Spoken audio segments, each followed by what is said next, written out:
Сәлеметсіздер ме? Мен мәдени ұйымдастырушы Баймырза Айжамал Сабыржанқызы. Елдегі төтенше жағдайға байланысты көптеген жерлерде карантин жарияланды. Сондықтан қатаң тәртіпке бағынып үйде отырған жөн. Бұл көңіл күйді түсірмеу керек. Олай болса, Қостанай облысы Жангелдин ауданы Қызбел ауылының өнерлі жастарының бірі Кершин Мейрамбектің орындауында туған жер термесін қабыл алыңыздар.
Кеткенімді шарықтап жас балаша тұрмын бәлдей қалықтап, көз алдымнан мұнарлайдай ыстық жас қарайыншы тағы да бір анықтап.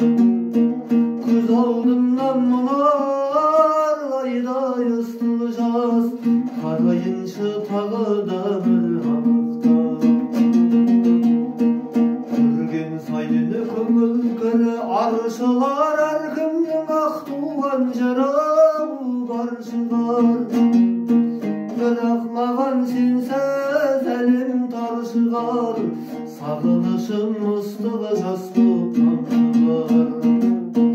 Бірақ маған сенсіз әлем тар шығар, сағынышым ыстығы жас боп